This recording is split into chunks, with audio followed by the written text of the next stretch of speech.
Have you ever noticed that some painful moments seem to have happened once in reality, but 1,000 times in your mind? Maybe someone rejected you. Maybe a relationship ended. Maybe you embarrassed yourself during a meeting. Maybe somebody said something years ago that still stings today. The event happened once, but somehow you're still living it. You replay it while driving. You replay it while taking a shower. You replay it before sleeping. You replay it when you're trying to enjoy a perfectly good day. The strangest this is that the suffering is no longer coming from the original event. It's coming from the replay. It's coming from the mind pressing play again and again on the same painful scene. Today I want to share a perspective that completely changed how I look at painful memories. It doesn't magically make the pain disappear or fix your past, but it helps you stop becoming trapped inside your own mental movie. Let's begin. Think about a movie you've watched several times. The first time you watch it, you experience it directly. The second time, you already know what's going to happen. The third time, you're watching something that isn't actually happening anymore. You're replaying a recording. This is exactly what happens with many painful memories. Your mind becomes like a streaming service that keeps recommending the same episode. Now, most self-help advice focuses on changing the story. Think positive. Replace the thought. Challenge the belief.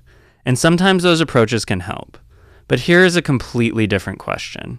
Instead of asking, how do I improve the movie? The question is, who is watching the movie?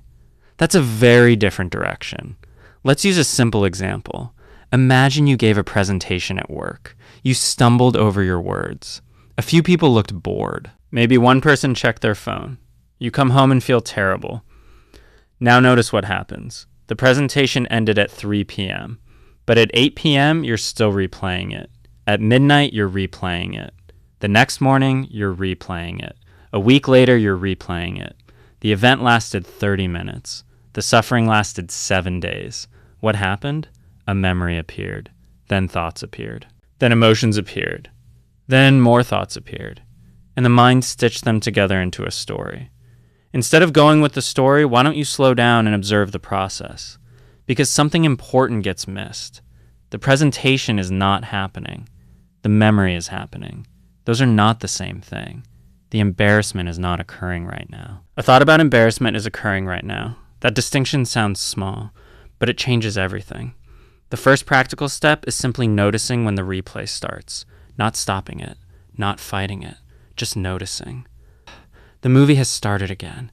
Most people don't notice. They become the movie. The memory pulls them in immediately. 1 second, they're sitting on the couch. The next second, they're mentally back in time arguing with someone who isn't even in the room.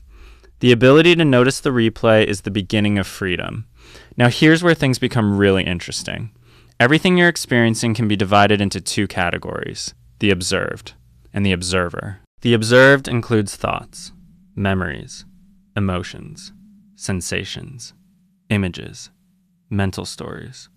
All of those can be noticed, but there's also something noticing them. Let's test this. Can you observe a memory? Of course. Can you observe anxiety? Yes.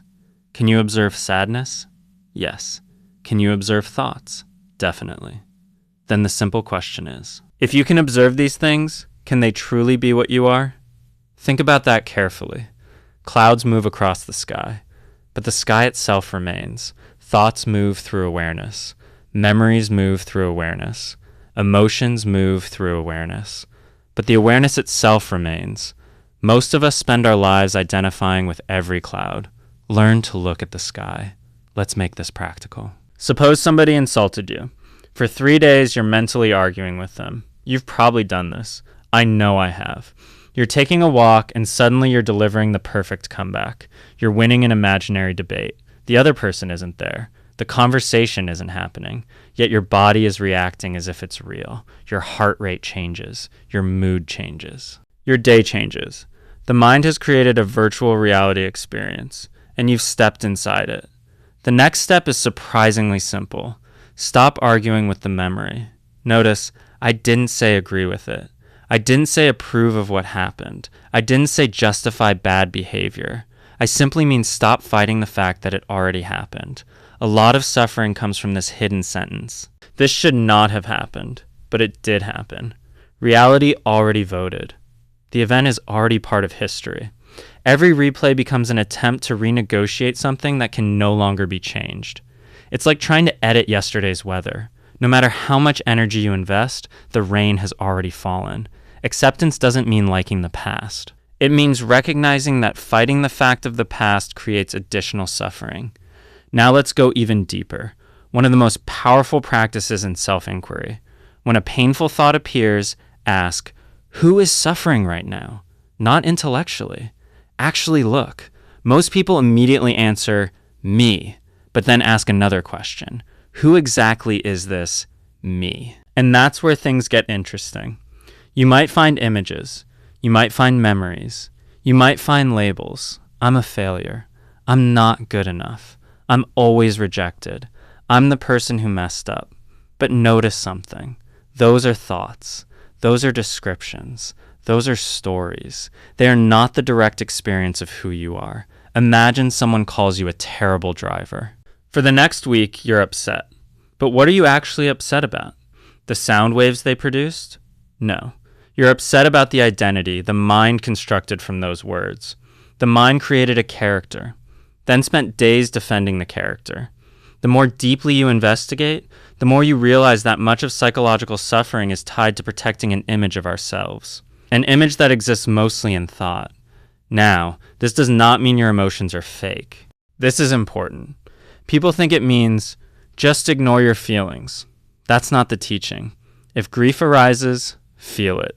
If sadness arises, feel it. If disappointment arises, feel it. The point is not to suppress emotions. The point is to stop turning emotions into an endless identity. Here's a small experiment. The next time a painful memory appears, don't focus on the story. Don't think about who said what. Don't think about what should have happened. Don't think about how unfair it was. Instead, ask, what does this feel like in the body? Maybe it's a tightness in your chest. Maybe it's heaviness in your stomach. Maybe it's tension in your throat. Just stay with the sensation. Most people have never actually felt their emotions directly. They've only thought about them. There's a difference. The story says, she betrayed me. The sensation says, there is pressure in my chest. The story says, I ruined everything.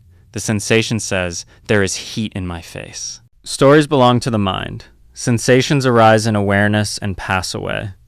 When you stop feeding the story and simply allow the feeling to be felt, something surprising happens. The emotion often moves through much faster than expected. It's like removing fuel from a fire. The feeling may still be there, but the endless replay starts losing its power. Another helpful practice is returning to immediate experience. Painful memories thrive in psychological time. The mind travels into the past. The body stays in the present, and tension is created. So whenever you notice a replay starting, pause. Listen to the sounds around you. Feel your feet touching the ground. Notice your breathing.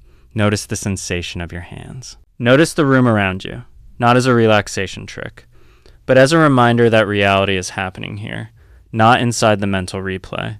One of the most profound insights is this: everything in your experience has changed.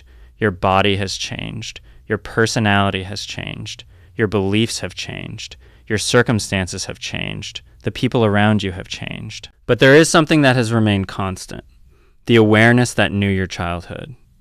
The awareness that knew your teenage years. The awareness that knows this moment. That awareness has always been present. The movie changed. The screen remained. The waves changed. The ocean remained. The thoughts changed. Awareness remained. And recognizing this is where true clarity begins. With this recognition, the problems do not disappear, but your identify shifts. You stop seeing yourself as every passing thought. You stop seeing yourself as every painful memory. You stop seeing yourself as every emotional storm. You begin to recognize yourself as the awareness in which all of those experiences appear and disappear. Finally, let's talk about closure. Many people replay painful moments because they believe they're searching for closure. They think, if I just think about this a little more, I'll finally understand it. But often, that's not what's happening. The mind is addicted to solving a puzzle that has no final answer. Why did they leave? Why did they say that? What if I had done something different? What if I had made another choice? Sometimes there is no satisfying conclusion. And strangely enough, peace often arrives when we stop demanding one. Not every story gets wrapped up neatly. Not every chapter gets explained. Not every question gets answered. The mind wants certainty. Life rarely provides it. Instead of finding peace through completing every story, find peace by realizing you are not the story. So the next time a painful memory appears, try this. Notice the replay. Recognize it as a present thought, not a current event.